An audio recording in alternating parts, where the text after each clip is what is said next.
Hello everyone! Welcome back to Evergreen Olivia TV. My name is Olivia Escartin and this is my YouTube channel, Evergreen Olivia TV. Yes, na ulit. And this episode, we will talk about how to improve your verbal communications on a one-on-one conversation.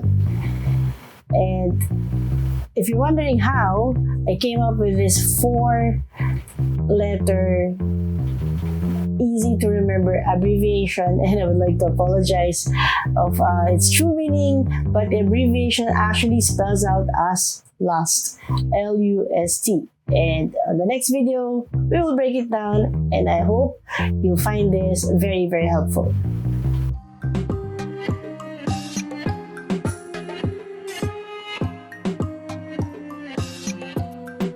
Before we break it down, those 4-letter words on how to improve communication on a one-on-one conversation is the reminder we're in.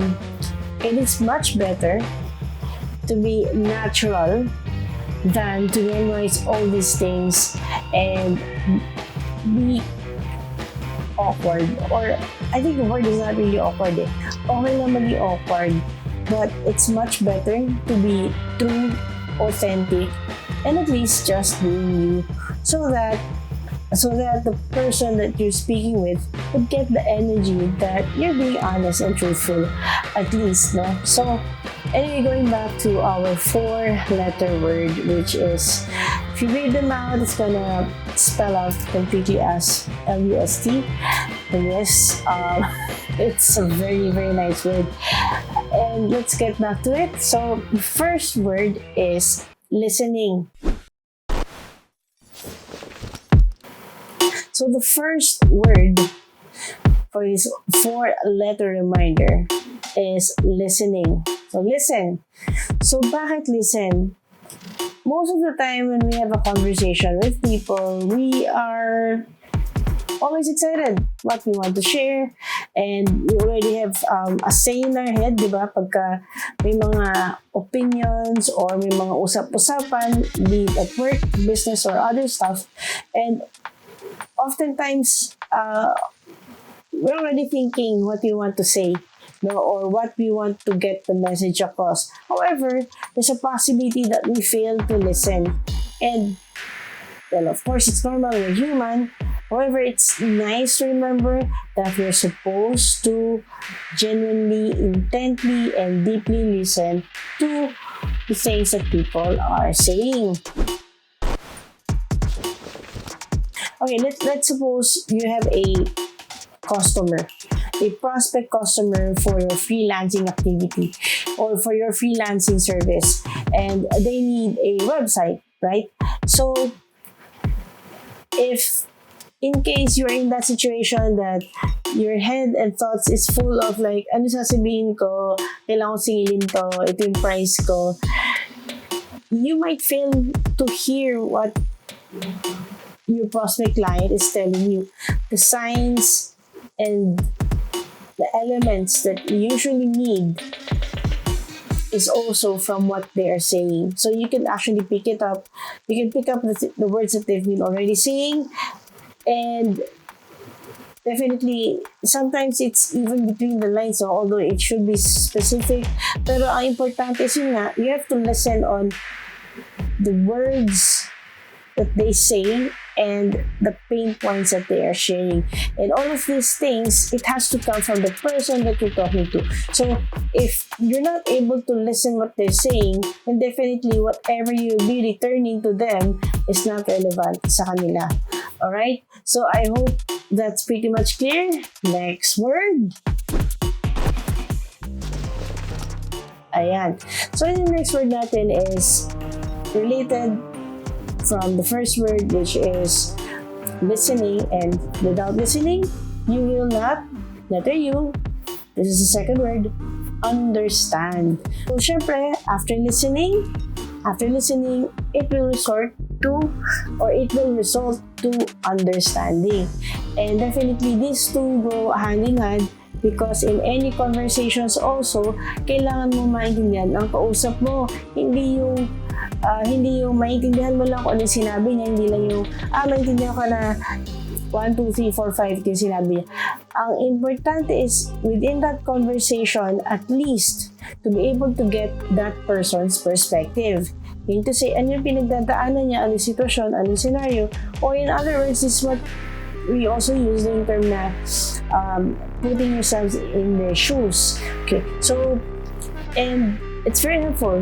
After listening, you get to understand their situation. So, maging client man yan, o kamag-anak or kapamilya, it will be very much clear, or at least you will have a better understanding where they're coming from, so that in return, the responses that you'll be able to give is again relevant to what they are saying. So from listening to understanding, right? Which leads back to the third word.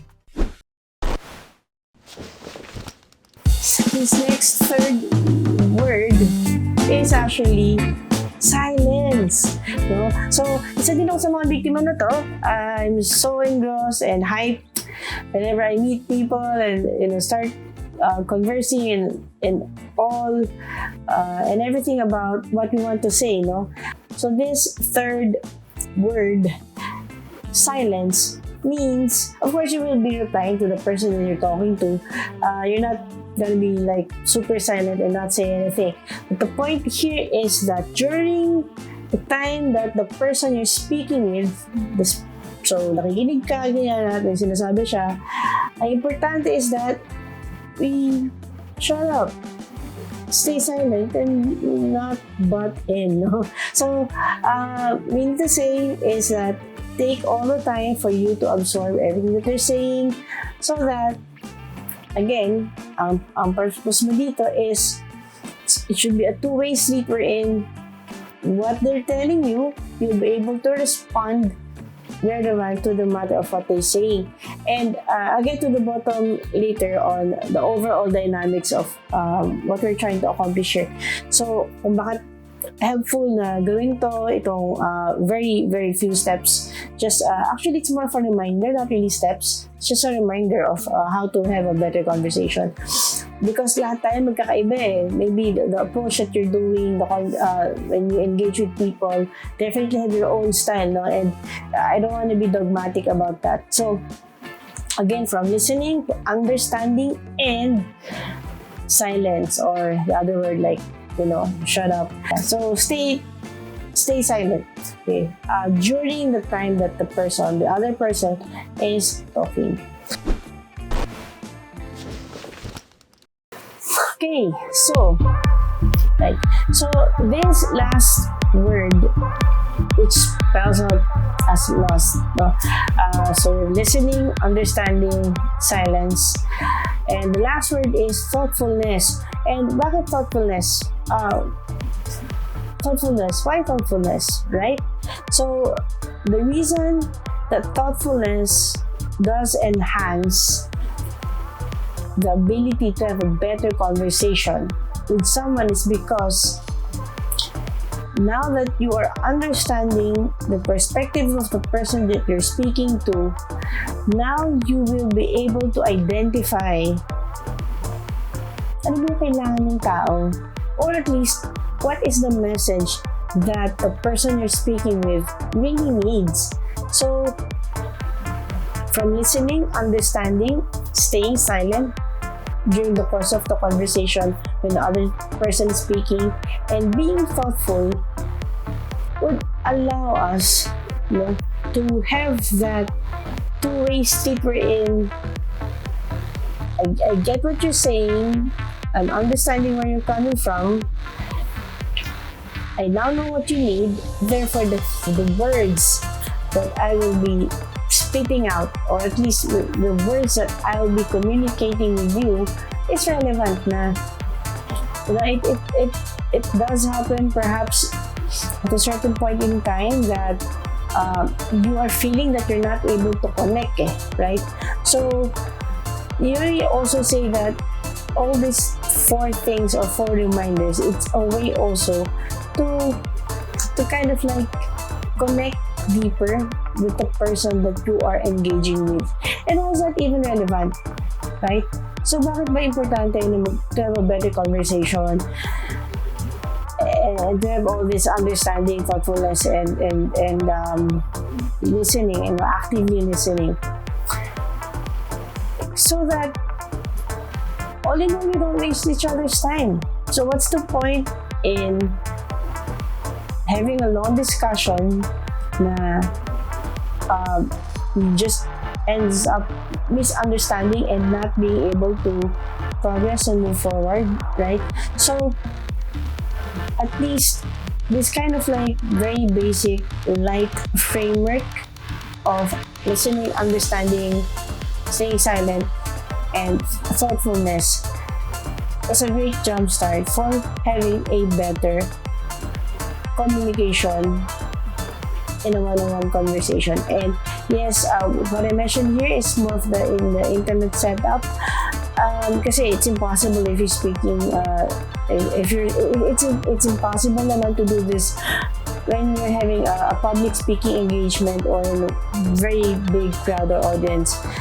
Although there's a way, through the panel speakerships wherein people are able to do Q&A, right? So our bottom line is ito medyo mas angkop to dun sa one-on-one conversations, mga meetings, or when you're doing mga networking. So it's very important to at least serve other people first before you're able to, do what you want for yourself. So I hope you remember them. 4-letter words. So it spells out as must: listening, understanding, staying silent, and thoughtfulness. So again, thank you very much for watching Evergreen Olivia TV. Don't forget to subscribe and hit the bell button so that you get all the notifications that you need whenever we have a new upload. So again, my name is Olivia Escartin, and thank you. See you next episode.